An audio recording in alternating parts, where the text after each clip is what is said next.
and it's an absolute privilege and pleasure to have you all join us today. As we end 2024, many of you may already be winding down. This is the time when we reflect, taking stock of the wins, the struggles, and everything in between. I'm hoping most of you may have had a fantastic year, hitting all the goals. Some of you may not have had the year as you had planned originally. But in either case, you will be surely reflecting the big questions that are: what went well, what didn't go as planned, and what could you do differently next year to make it better. When I started this podcast journey, or perhaps when I started my 2024, I couldn't have imagined that I'll be here today on the 12th December 2024 hosting this finale episode. It's a testament of how life unfolds in unexpected way, isn't it? Like many of you, I began this year with my own set of goals: health, professional, financial, and family. I actually made decent progress in most of the areas, but I'll admit I didn't do much on my health. Finding balance is hard, and it's a reminder that we are all work in progress. Through the Career Shifts podcast, I have had the privilege of hosting some extraordinary individuals this year.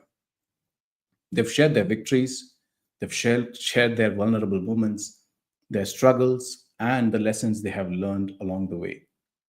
As I reflect, I do plan to go back and revisit those episodes because each and every conversation is packed with valuable insights that can inspire change and growth. Now, let's come to today, the episode number 27, the final episode of this year. I wanted to bring in someone special, someone who's been a constant supporter, to be very honest, since day one. And let me take you back to where the connection started. A couple of years ago, I had written about my dad. Sahil reached out to me on LinkedIn and said he really liked what I had written about it. We exchanged some emails, notes, and I left my number with him. On the day one of my podcast, I just had finished the podcast, sat down, started eating my dinner, and the phone rings. And I'm like, who is this? He's like, Gopal, it was a fantastic episode, man. Great show. I was like, who is this? And he says, this is Sahil Nair, buddy. I'm like, where did you get my number? It took me a moment to realize that we had exchanged numbers years ago. The phone call kickstarted memories, series of conversations, and what turned out to be a virtual connection, something we went ahead and connected even in person earlier last week. So when we were chatting throughout the year, one thing came up where Sahil was starting his audio podcasts, which kind of didn't go as well planned because LinkedIn Audio decided to shut down the audio podcast, and he was forced to start his video podcast, and it's been a rocker of the journey. So when he and I chatted, I said, "Why don't you join me rather for the podcast?" And he said, "Why? Why not?" And last weekend during my trip to Mumbai, we just discussed exactly all about that and a lot more. And let me tell you, it felt like we know each other for a long time. Moreover, when I reached home and showed the picture to my mom, her reaction was priceless. It's like, who is this Amitabh Bachchan? That was Sahil, and that remains Sahil, who has his 6 foot plus towering presence. But it's not just about his height, it's his energy, it's a personality, his insights, and a lot more. That's what we're going to discuss today. So, today in this finale, we will dive deep into Sahil's journey as well, but discuss matters that are really important for each one of us, our careers. So, buckle up for a conversation filled with wit, inspiration, and a lot of heart. So, Sahil, welcome to the show. How are you doing? Thank you so much, Gopal. It's so kind of you to say so many nice things.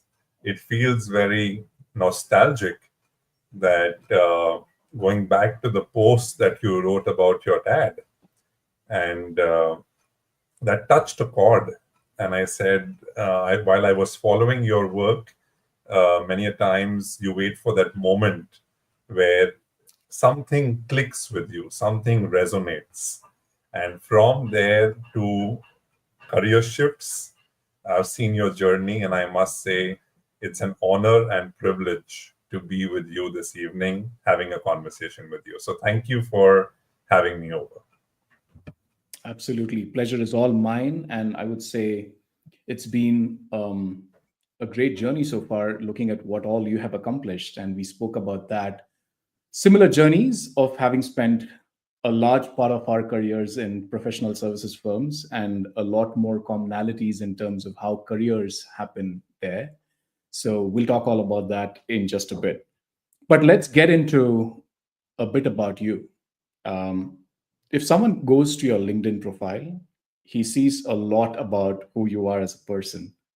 But even then, I would say there are aspects of you that you haven't probably shared with many.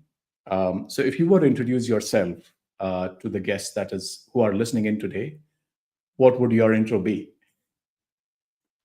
I wish I had asked you whether this is going to be the opening question because honestly, I'm not prepared for it. But what I can definitely say is, karma has its own way of completing its circle. Being in HR, we have the privilege of asking this question to so many candidates, right? Please introduce yourself. Tell me about yourself. I never knew that someone's going to ask me the same question. But this, I don't have a scripted answer. But what I can definitely tell you is I'm a seeker. I'm someone who's extremely curious. Uh, Early on in my career, I was taught that a perspective or an answer or a point of view may not be the only point of view. And therefore, if you want to develop appreciation for other people's point of view, the best homework is to walk away from a conversation asking yourself that if there is a episode, there is a situation, you're in a challenging moment, you may have a default way of operating, right? Your natural style. But force yourself, push yourself, ask yourself that if I had to respond, react in a similar situation in three different manners, what would I do? And you'll be surprised to know that those three or those five or those 10 different responses or reactions would typically be of some other people in the room as well. And the moment you can push yourself to think that way, the fact that you will start appreciating someone else's point of view. Because then you're not hung up to the fact that this is the only right way to do it. And I think that one single learning that I received very early on in my career has personally helped me a lot to connect with people, to build a deeper level connection, to understand where people come from, and more importantly, to appreciate their individuality. So, if you want me to answer who's Sahil, Sahil is a person who is out there finding the human within human beings. Sahil is out there on a quest to get to know that alternate perspective. And Sahil is out there as a learner to learn from people because I firmly believe every single human in this world knows at least one thing which I don't know. And if I can learn that thing holistically, I would be a better person. And in the process, also go back and share that with so many other people so that we complete the circle of life. Very well said. And I can also say I have seen that in you quite a lot. There was one conversation. I don't know if you remember this, but there was one conversation, a LinkedIn audio live that we were both part of, and this was something to do with AI. And we exchanged a couple of WhatsApp texts during that, and I was like, "It's so good. It's so great to see you here." And we also spoke about what did you feel and what made you come and attend this one. And you said, I'm trying to learn a lot about AI and its applicability for my roles as well. And it's sometimes so good to hear some young folks speaking and doing things which are way beyond what you and I can imagine. So, completely agree with With that, I think curiosity is something that I have seen a lot in you, and I'm sure is one of the very important aspects for a lot of us in the professional realm. So thank you for that Actually, wonderful Gopal, intro. yeah, Gopal, I actually Yeah, vividly remember that event that both of us had logged into. And I also remember the chat that we said that, hey, these 20-year-olds are yeah, actually telling us stuff that you and I have never heard of. And I'm sure all our listeners, all our followers would have attended 100 conferences or 100 yes, seminars or 200 podcasts on AI, Gen AI, prompt engineering. It's all done and dusted, right? But yeah, the tools that we got introduced to, the manner in which those 20-year-old kids, unfortunately, I don't remember their names, but the way they were talking was fantabulous. And, we were exchanging notes to say, on one end, while AI may be a fad, or the flavor of the season or the latest emerging technology, we see a lot of people who talk so generic about generative AI. And here you had a bunch of people who were very passionate about AI, and they were actually giving us tips, use cases, tools. And I was saying, wow, at two ends of the spectrum, you can actually have someone who can go and stand on a stage and talk about AI and flap around and be so fluffy about it. And here you have someone who is day in and out practicing AI. And what better place to be than to be in that event and learn so much from those children? It was amazing. absolutely. AI has been a topic of conversation on most of the episodes that I have had, and either ones that I attended or even the ones that I had done in my podcast. There is a lot more worry that comes when people talk about AI. There are aspects that are related to HR, which is about how do we automate stuff, which means jobs get cut, etc., etc., etc. Personally, have you been able to wrap your head around what AI has done to us, and what are your reflections of that of this year? I had a slightly different perspective. I said, if every podcast you've spoken about AI, today let's not talk about AI. Let's talk about something else. Let's talk about something that you've not spoken so far, if Hmm. you're okay with that. Because Yeah, trust sure. me, yeah, because trust me, if everyone's spoken about AI, I don't want to be just another person adding to it, because I have no qualms in accepting that I am not an expert on AI. I'm also a student, and therefore I will say pretty much what most of your guests have already said. So I don't want to repeat what they've said. So let's Perhaps talk about, yes. yeah, Absolutely. But has life changed for you after AI, like personally speaking? personally, yes. Our life has changed significantly because I love doing social experiments. And Hmm. many a times, and I was discussing this at another college that I was some time ago, to say that we spoke about prompt engineering a short while ago, right? And many a times when you want quick outputs, we would put in stuff with lingo, Yeah. with jargon in the world of HR or psychology. And I was not very happy with the kind of output that I was getting. And then I asked my mom. I said, "Hey, mom, I want a output from Chat GPT, and this is what I want as an output." And I just left my phone with her, and you'll be amazed. The quality of output that I got was far, far better, and that immediately got me to go back and read what she had typed out as a prompt. And Wow. the learning that I had is that whenever a person is slightly distant from the subject, the person simplifies the ask. Many a Hmm. times we complicate what we want because we use jargon, because we use the terminology, because we try in our endeavor to be specific. But actually, the machine is looking for very simple words to give you the kind of output that you want. That was learning number one. Learning number two, many parts of our rules in professional services and otherwise have the penetration of AI. uh, Many organizations I'm aware of are also building their own version of Gen AI in the context of data privacy. But more importantly, I think Many people are also trying to say that, okay, is it really working in the manner in which I want it to work? Because what people are doing, the smart ones, especially the ones who I talk to, the ones who I meet, they very clearly understand that where the role of AI stops is where Mm. their role begins. So it's not about being in competition with AI. It's about saying Right. it's a great enabler, it's a great tool, it's great technology at my disposal. Now, how can I use it to be more effective? How can I use it to be more efficient?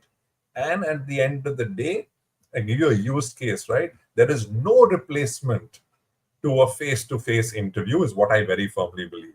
You call it body language, you call Absolutely. it vibes, you call it being in the same space, you call it looking at gestures, whatever. But if I have 10,000 CVs that come and hit me, I can't, due to paucity of time, conduct 10,000 interviews. And therefore, can Truly. I leverage the power of AI to do matchmaking for me as far as jobs are concerned? Right? And then let people swipe left or swipe right. And then I get the algorithm works for me in a manner in which I have an ATS friendly software, a resume, which is ATS friendly. It's on the algorithm. I have my skill sets out there. I have a job description. I have a CV. A matching happens, and I get a score of saying this candidate is 90% there. Now, the 95% match brings down 10,000 CVs to 50 CVs. Much more easier to do. So do the initial Yeah. steps, and of course, you will have exceptions where you may have someone very talented but has not made an ATS friendly CV because the word match has not happened. So Right. how do you then factor in those exceptions in a very radical manner to ensure that you're very prudent, but at the same time, you're meeting your objective of hiring? So I completely agree with you. AI has penetrated all industries, some more, some less, but let's use it as an enabler. Absolutely. Thank you for sharing that. And I like what you said about the fact that when there are 10,000 CVs, you can't, it's humanly impossible for one to sit and screen them.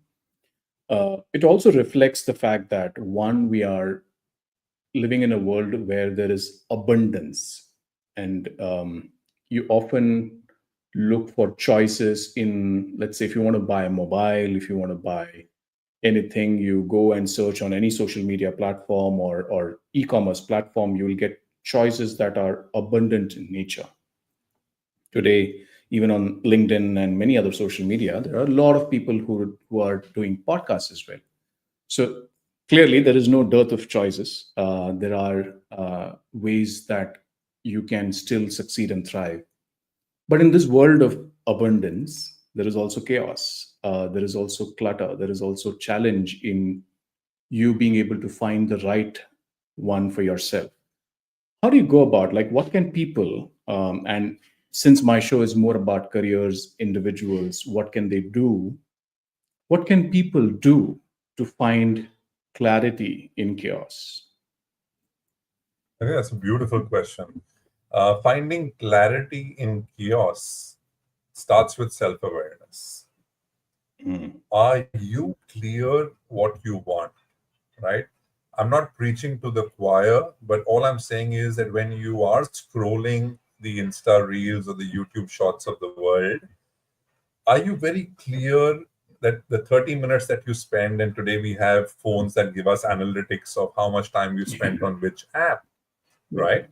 And that's so amazing because at the end of the week, I get a complete dashboard on where my time has gone Yeah. in terms of not just screen time, but app time, right?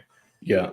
Do I have that amount of clarity of if I have spent 15 hours in the last 1 week on Instagram, what is the output that I have received?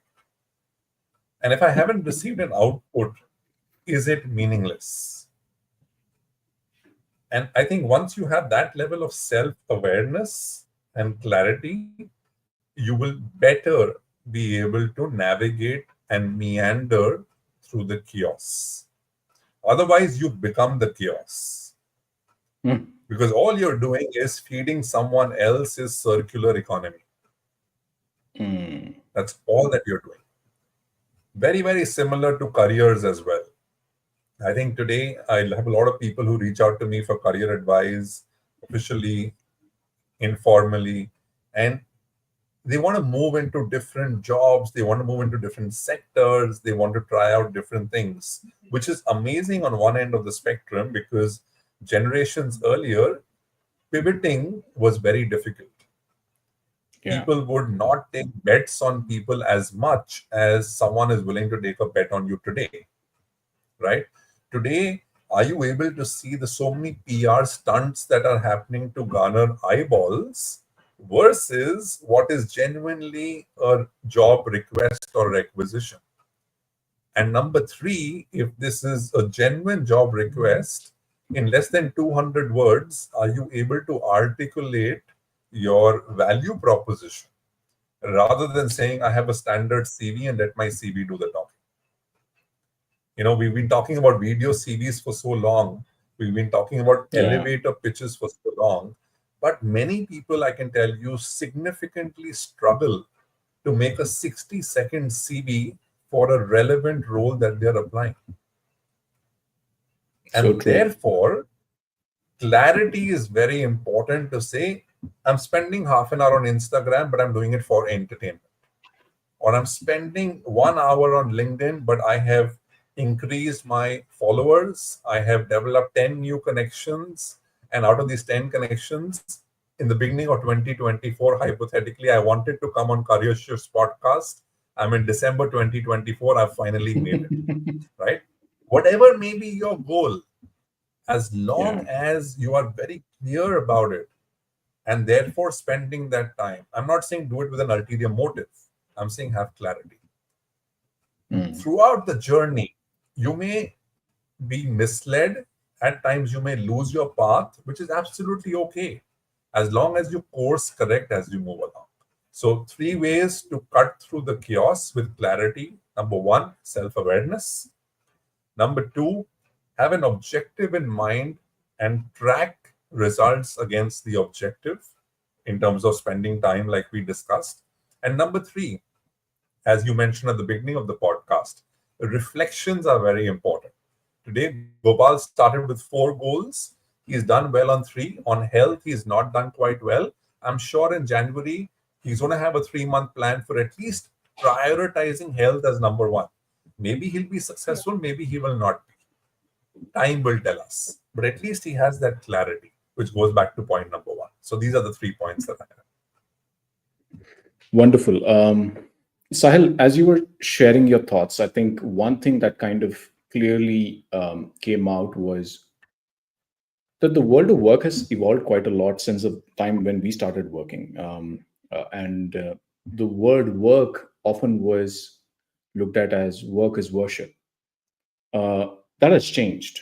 So aspects like loyalty is probably overrated in many contexts today. Personally, how has work changed for you? What does work in 2025 mean? And I'm not talking career, just work. What does work 2025 mean to you? Sure. There's a slight lag, and therefore I was trying to say. So instead of Sure. career shifts, we'll talk about work shifts, right? That's what you're asking. So how is work Yes. shifted, right? I'm still very, very old school as far as your question is concerned. So for me, work is still worship, right? Hmm. You spoke about loyalty. My definition of loyalty has changed, but I still value loyalty, right? Hmm. Earlier, loyalty meant being with an organization for 3 decades, 4 decades, retiring from the same organization where you Sure. started working, irrespective of performance, right? As long as you were there in highs and lows, the organization did well, you were around. We didn't do very well, you still continued being with the promoter or the owner. That was loyalty. My Yeah. definition of loyalty in a Gen Z world or an alpha generation world or a millennial world is as long as you are with the organization, are you 100% with the organization? You may have a mandate that I'm joining an organization just for a period of 2 years, right? I was just meeting a very interesting person this morning who told me that She moved geographies and came back to India as part of caregiving to her elderly parents. And she joined an organization because the organization had a very specific challenge. And she said, I would love to crack this problem. I'm giving myself 1 year to see whether I can crack it or not. Now, to my mind, if I was the owner of that organization, I would say loyalty is equal to this person is equal to 1 year. Because in 1 year, if I have achieved everything that I wanted to achieve of that individual, I'm the happiest person. I don't need to associate loyalty with longevity. I need to associate loyalty with mandate. What is the reason why I'm bringing the person in? In what time frame is the person achieving the objective, and am I getting ROI? And is it a win-win for both parties? So that's my definition of loyalty. Let's talk about work. Work, of course, has been over debated as far as the workplace is concerned, the workforce is concerned, and of course, the quality of work or work by itself has been looked at, right? Let's look at each dimension one by one. COVID enabled most organizations, if not all, of course, certain organizations had to be present there. You can't fly an aircraft working from home. But most organizations got the flexibility of working from anywhere, right? Which actually was amazing for Bharat because everybody who came to India, which is the metros, went back to Bharat, went back to Ratlam, went back to Raukela, went back to Ratnagiri, right? And everybody started working from there. Wi-Fi became amazing. People got connectivity. Those who didn't did a trade-off. They took their cars out, went to 2 kilometers away, would get at a friend's place, would get at another social place where they had great network and they would work. So which means productivity didn't get impacted, but people found alternate ways. Metros got decongested. AQI went down. Pressure on the cities went down, right? Yeah. What came back was the old mindset of saying, if you're not sitting below my nose, if you're not in front of my cabin, if I don't see you, if I don't see for how long you go on a sutta break, I don't know whether you're working or not, right? Yeah. But yet you see many progressive organizations that are saying it doesn't matter where you are as long as I get the output. Some organizations still believe that you need to come back. So therefore there is a divide on the mandate of where are you working from. But the harsh reality is that if you're going to spend 4 hours, 5 hours on travel, on commute, the question that we need to ask ourselves is it worth it? What is the ROI on traveling for 4 hours? Is it productive? Is it counterproductive? And if it is counterproductive, what mechanisms do you need to do, whether it is data security, whether it is work from anywhere, whether it is moonlighting, whatever may be your cons, how are you tackling it rather than saying, hey, come back to work, right? Now look at the workforce, right? The workforce is very simple, a manifestation of economics. Yeah. Demand and supply. That's the workforce of today. You saw during COVID times, it was an employees market. Every employee had 3 to 4 offers. Do you think employees didn't play foul? They played very foul, right? Yeah. And here again, I'm generalizing, right? For them, an increment was not based on their current compensation. An increment was based on the last offer that they had, and some of them had 5 to 6 offers. Which means if I was sitting at Correct. 100 rupees, I have an offer of 600. I want a 40-50% jump on 600, Yeah. which was like a bubble. That bubble had to burst sometime. And then you saw that with wave one, wave two, wave three, 2022, 2023. These same people said, hey, I was at 100. I'm willing to join back at 100. I did a home run for these 2 years. I'm willing to come back at 100. Please hire me. Now it is an employer's market. Nobody wants to hire. These same people are sitting at home, right? So I very firmly believe the circle of life completes itself. Point number two. Point number three, come to think of a simple concept that today a 22-year-old in our country is earning a crore a month Ooh, just by content creation, just by podcasting, just by YouTubing. A crore a month. And you may say, Sahil, this is just one off case. Agreed, one off case. But you have many people who are earning a couple of lakhs a month. Many people in the content creation industry. space. Yeah. Therefore, what's the underlying point, Gopal? The underlying point is work is not equal to money. Earlier, I would join as an analyst, as an executive, as a senior executive, assistant manager, manager. I had a progression. With every progression, I would have an increment, I would have a promotion, I would make more money. And finally, I would say, hey, I got a cabin and now I got a corner office. Today, a 22-year-old is flying business class, sitting next to a CEO who is 55-year-old of a multinational organization and saying, hey, dude, what's up? Do you want to come on my podcast tomorrow? It'll help you build your personal brand. It'll help Mm, you build your personal brand. A 22-year-old is telling a 57-year-old, a CEO of a multinational organization. We're living in that world. We're living in a world where money is not equal to the work you do or the seniority you have. Now, when you de-link money from the equation, what are you going to replace as far as the work is concerned? You're going to replace what is worship now. Is worship purpose? Is worship passion? Is worship working with people who you love working with? Is worship flexibility? Everybody's definition of worship is it's changing. different. So Yeah. Gopal, these are some of my thoughts. So I want to flip it back to you. What are your thoughts? Incredible. I No, knew you didn't I expect completely this. agree. No, no. I mean, I completely agree with you in terms of the work's definition changing and also purpose being playing the more important part. And at the end of the day, I like what you said when it comes to we are now looking at impact, not so much about not so much about how many hours of work, but I have also been part of an ecosystem without naming where it was, where it still looks at work very differently, and where it is still about what would you do for 9 hours in a day, where it is still about how many files have you cleared in a day. So while I agree with a lot of what you said, I also have real experiences of how things don't move, and I really hope that that world evolves and changes to kind of start focusing on the outcomes and impacts. Because if we don't really work on that,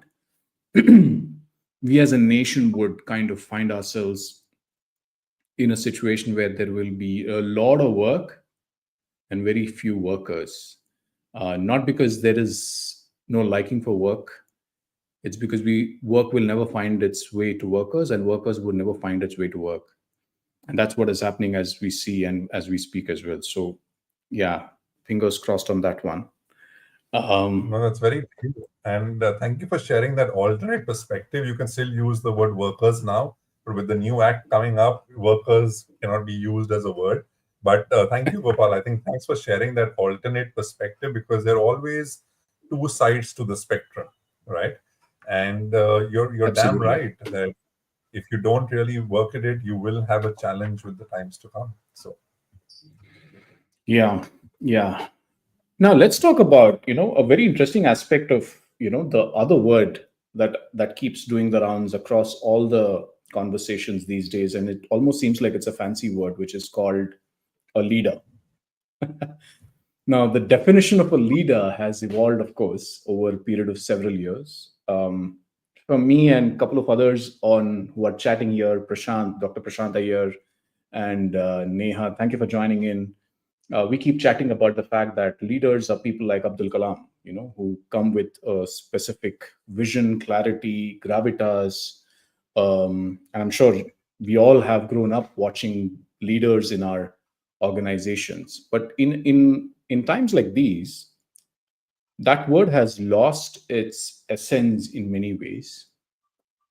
Here we are in an organization which has young, dynamic, fantastic C-suite professionals. But there is also a saying that everything comes with experience too. Now, that experience need not be as long as 20 years, but it could be um, valuable as well. What are your views on how this is going to span out in the next few years or probably a decade with the multi-generational reality that we are living in?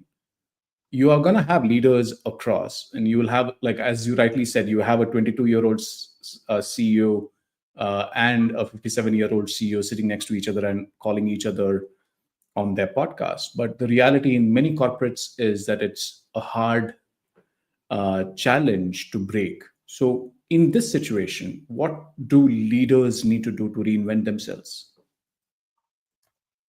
I think yours is a very loaded question. So I'm going to Yeah, try and demystify it a bit, sure. because it's important to simplify this, right? I think three or four perspectives here. Perspective number one, I'm a firm believer of situational leadership, right? Hmm. So at any point in time, not everybody has to be good at everything. A certain situation may demand a certain skill set.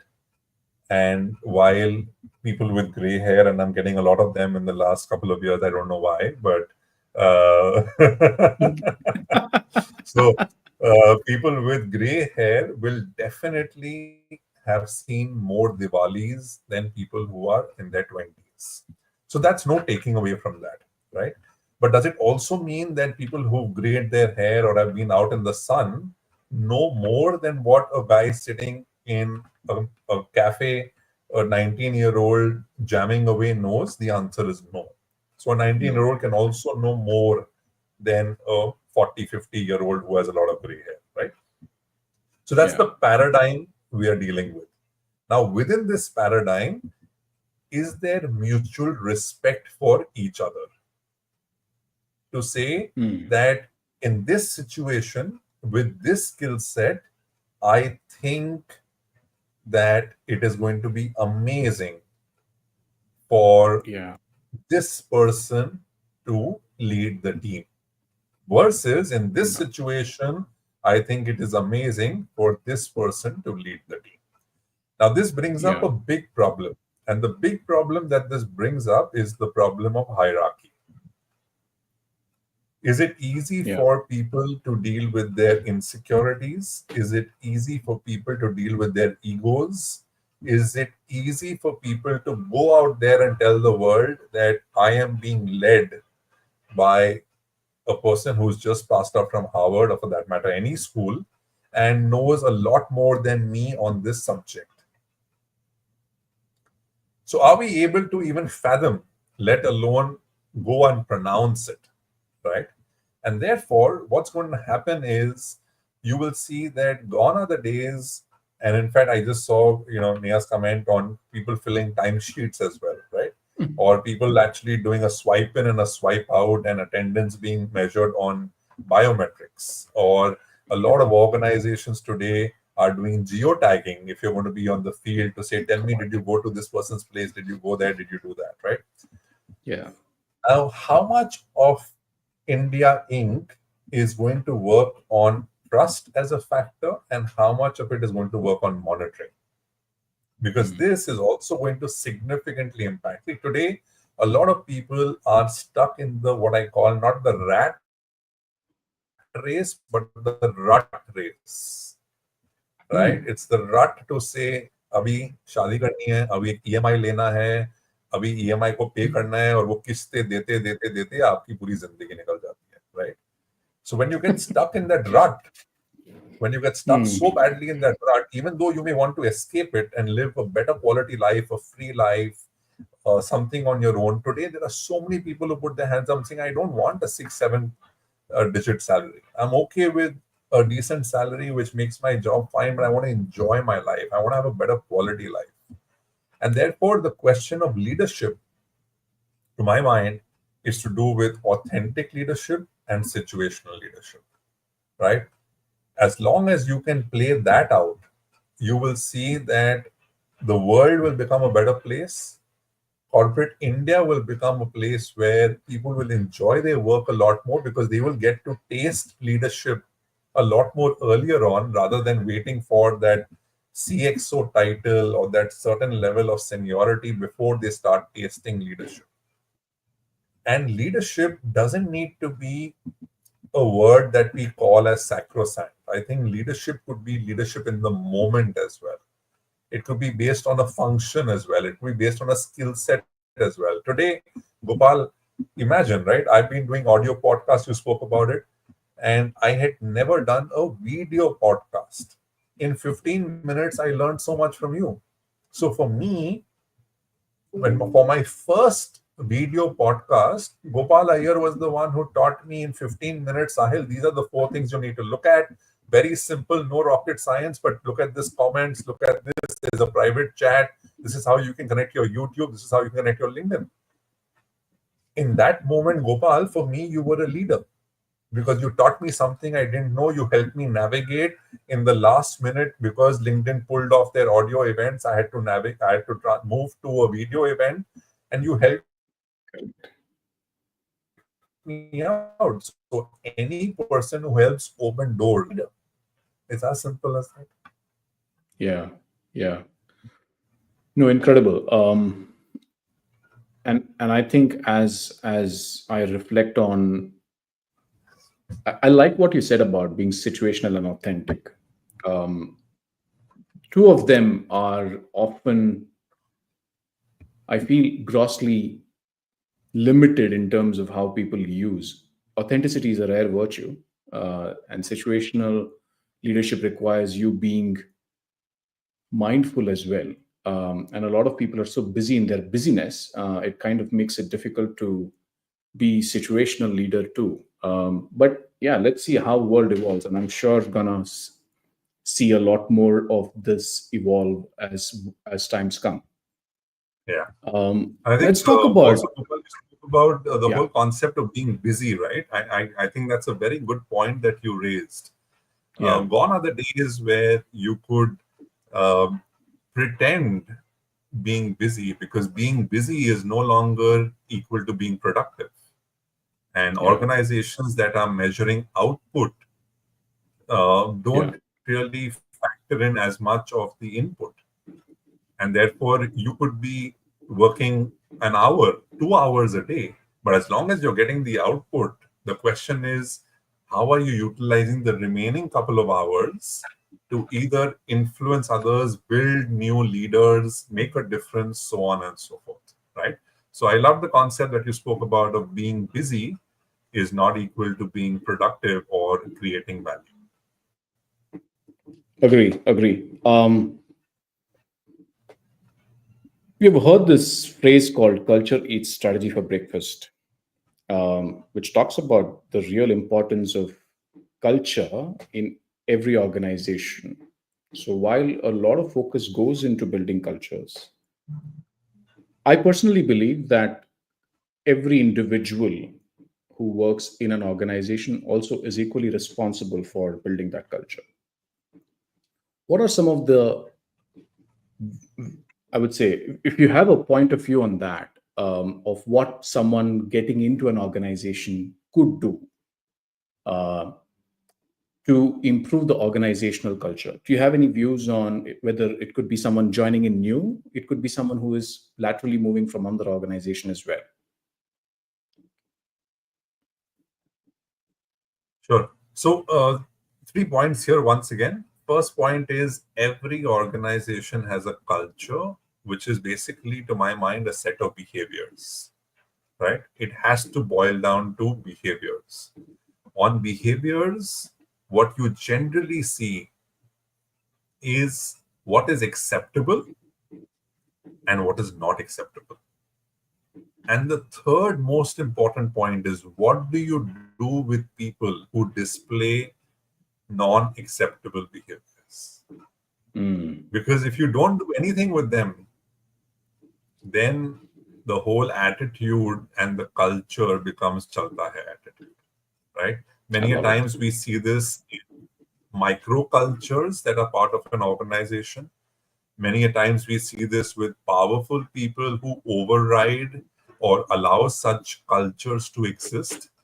And many times we also see that because certain behaviors of certain people are so toxic, it has a ripple effect on not just their immediate team, but also the brand, the organization, and the overall culture, because you are allowing it to perpetrate. And therefore, what is very important is to ensure that if you have called out positive indicators and negative indicators,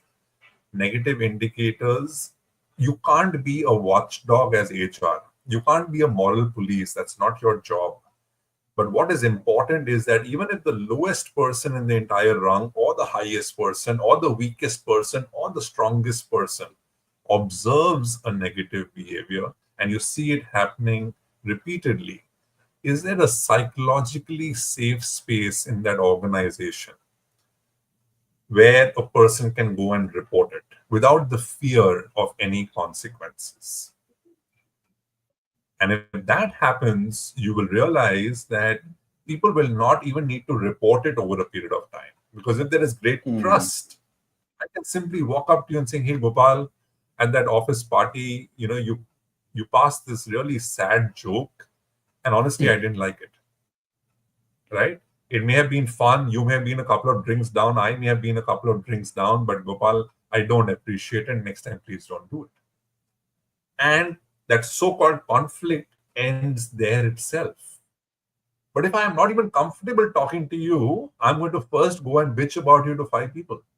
And five people will give five more examples of, yeah, yeah, Gopal did this with me also. Oh, yeah, yeah, yeah. Gopal asked a joke about me. Who does he think he is? Oh, we need to set him right. And when people start Mm. thinking, oh, we need to set him right, then it becomes a water cooler conversation, a corridor conversation. It Correct. becomes gossip to say, "Arey yaar, ye aisa hi hai." It may have been just one instance that could have got solved just by Sahil having a conversation with Gopal.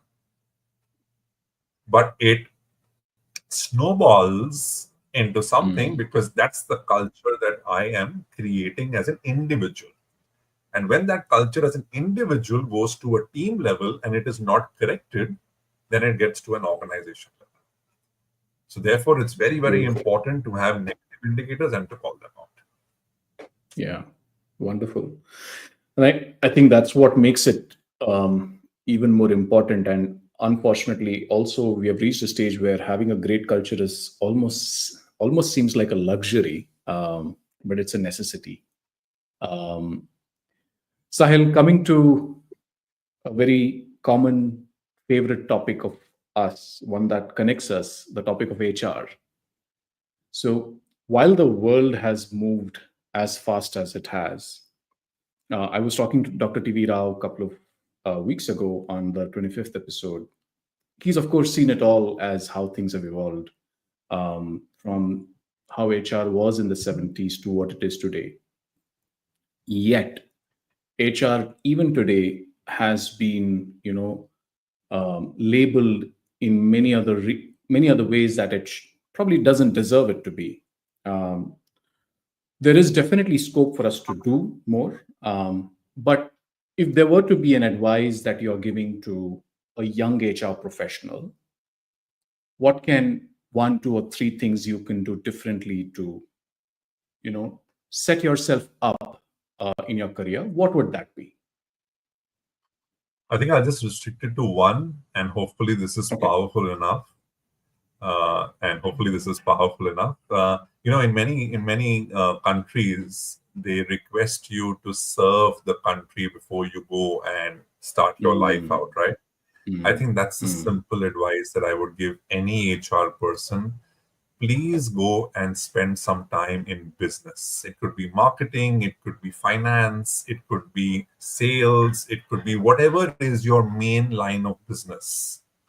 Spend mm. minimum 2 years in business, because that is when not only will you understand the business language, not only will you understand the lingo, but more importantly, you will also understand the pain points. Yeah. So when you come up with an policy, policy, when you come up with the HR plan, when you come up with an HR strategy, when you come up with an intervention, you will not think basis just your HR knowledge. You will think of that end analyst sitting there in front of a terminal. You will think of that sales guy sitting at 42 degrees selling that soap who you're saying, hey, complete 100 hours of training, right? You will think of someone else out there in R&D. You will think of that person who is in crime investigation, who is out there trying to detect a crime. So whatever may be your industry, please spend a minimum of 1 to 2 years in business, because that is exactly when you will understand the business. And when you understand the Yeah. business, your ability to make policies, procedures, interventions will be a lot more effective rather than just applying your HR knowledge. So that's my only, I don't think I'm qualified to give advice, but that's my only suggestion to everyone out there. And it's never too No, late. I You hear don't you. need to do that as Yeah, a yeah, it's never too late. you can do it mid-career. You can do it if you're a senior. You can do it as a head of. I know so many people who have been heading HR and today have also picked up roles in business, right? In addition to their HR role, some people have even transitioned to business, right? But I would say Yeah. for every person out there, you want to get into HR, spend 1 2 years in business. And therefore, many organizations have what they call as the management training program, where you spend 3 months in every function. I think that's too less. A minimum a year or two before you make a full-fledged career in HR. Yeah. No, wonderful. Anusudan says, great suggestion, Sahil. I agree. I mean, ever since I moved out of functional HR role in 2019, my career, my life, my outlook towards work in HR has changed drastically. And there's so much of empathy that we have for the business and the functions that we work with. So, with you on that. So, Yeah. Sahil, Gopal, I just think very simply, Gopal, I think yes, two things are very important to be successful. yeah, yeah, आपको धंधा समझ में आना चाहिए और आपको बंदा समझ में आना चाहिए. When I say banda, I mean all genders, right? So don't just say, oh, he's talking yeah, only about guys. Just talent, right? yeah, Talent. तो yeah, अगर आपको talent, धंधा yeah, समझ में आएगा और बंदा समझ में आएगा, you're a rock star.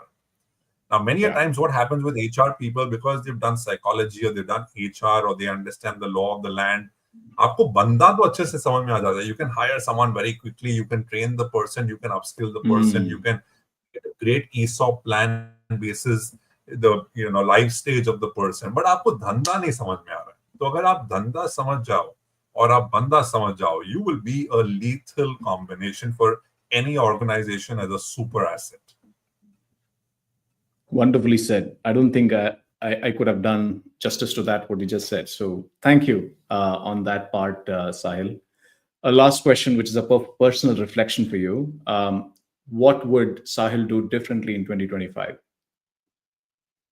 I think Sahil would do three things differently in 2025. Number one, Sahil will definitely, and this is a commitment I'm making on your show, Career Shifts, I am going to shift gears.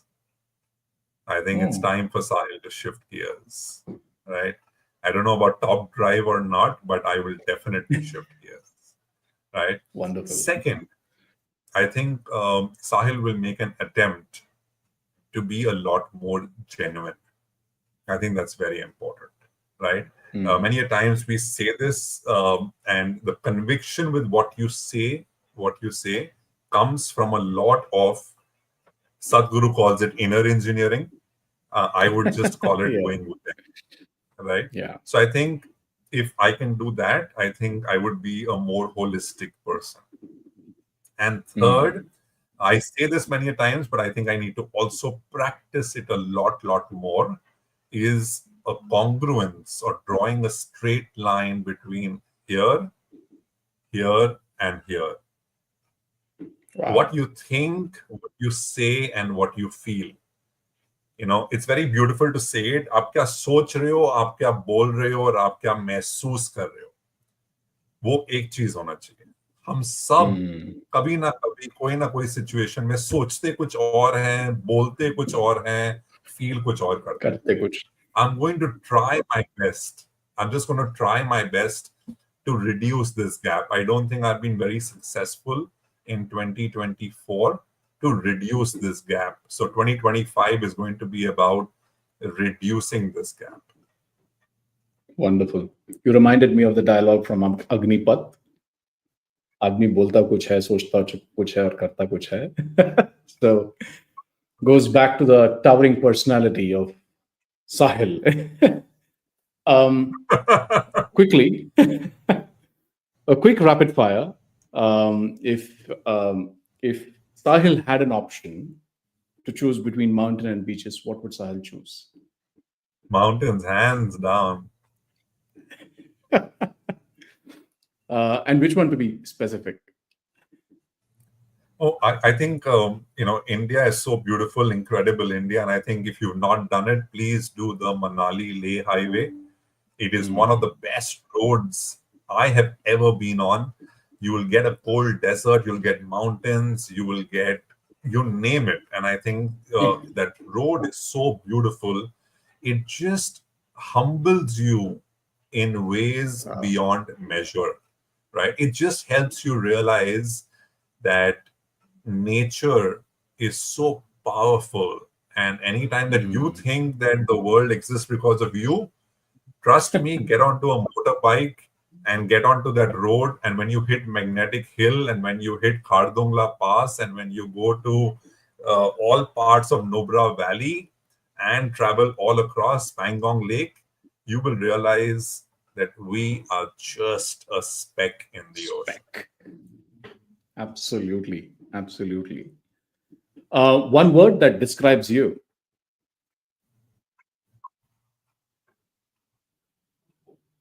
Sorry, Gopal, you're Did I lose frozen. you? You're frozen, Gopal. Yeah. One word that describes you. One word Seashore. that describes you. Seashore. Seashore. Is that why? Because Sahil, you're from Mumbai, Kinara. or No. Sahil means seashore. Seashore. So, Yes. Kinara. Yes. Kinara. Your go-to comfort food. Food? It depends which city I'm in. If I'm in Kolkata, it's puchka. If I'm in Mumbai, it's pav bhaji. If I'm in Delhi, it's chole bhature. Lovely. A career mantra you live by. There is no substitute to hard work, but you should know when to do smart work. Lovely. And a book that you would recommend to all the listeners today.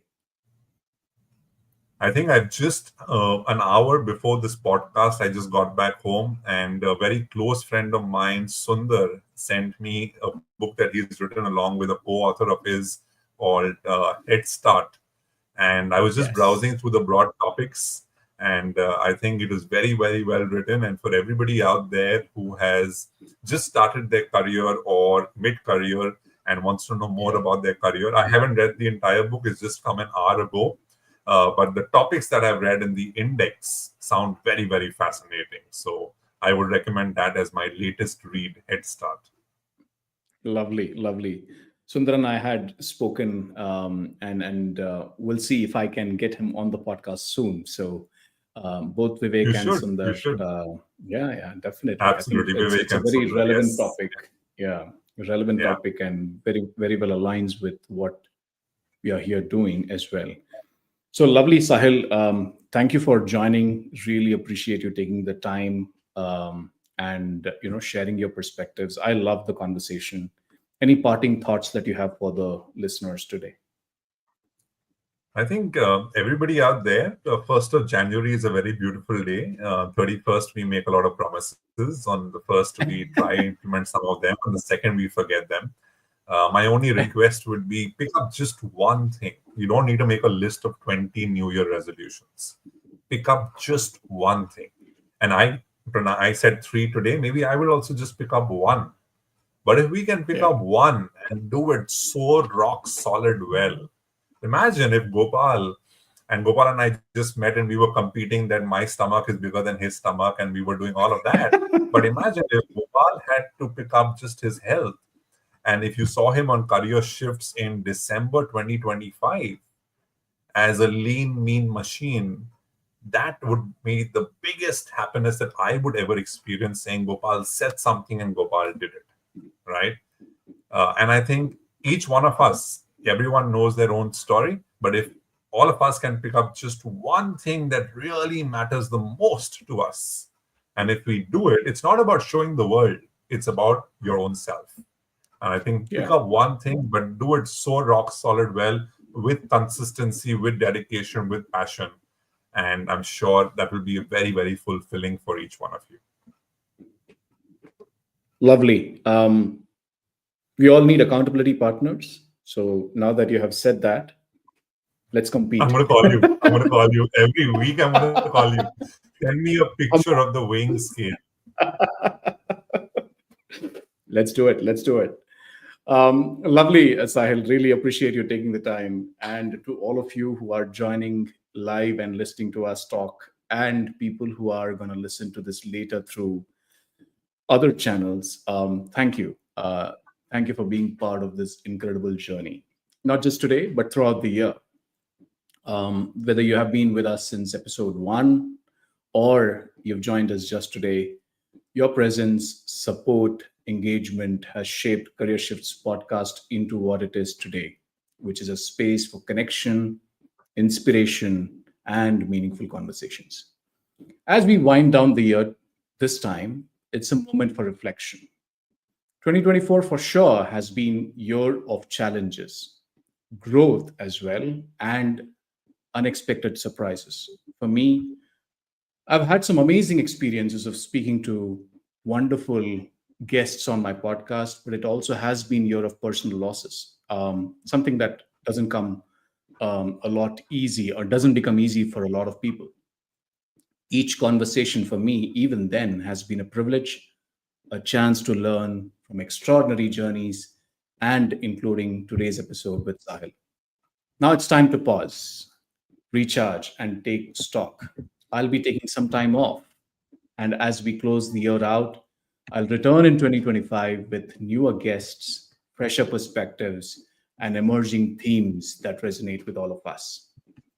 Next year, we will continue to explore the evolving workspace, dive deeper into personal growth as well, and bring actionable insights from people to thrive in the uncertain world. So, from power of storytelling to strategies of navigating career, 2025 will be filled with more inspiration, insight, and wisdom. As you prepare for the new year, I invite you to take a moment to reflect on your own journeys. Ask yourself, what went well this year? What could have been better this year? And what will I experiment in 2025? For me, it's going to be health for sure. Careers rarely are linear, they're shaped by experiments we undertake, the failures we face, and stories we create along the way. It's not just about reaching a destination, it's about growing, contributing, and staying true to your values while embracing the inevitable twists and turns. Thank you once again for making this year so special for me. Your support has been invaluable, and I can't wait to continue this journey with you in the new year. Until then, stay curious, what Sahil said, stay motivated, that both of us are saying, and keep experimenting. Keep following the Career Shifts podcast on LinkedIn, Spotify, Amazon Music, Apple Podcasts, and listen to the conversations that matter. Wishing you all a very happy new year in advance. See you in 2025. Let's keep evolving and moving upwards. Thank you so much.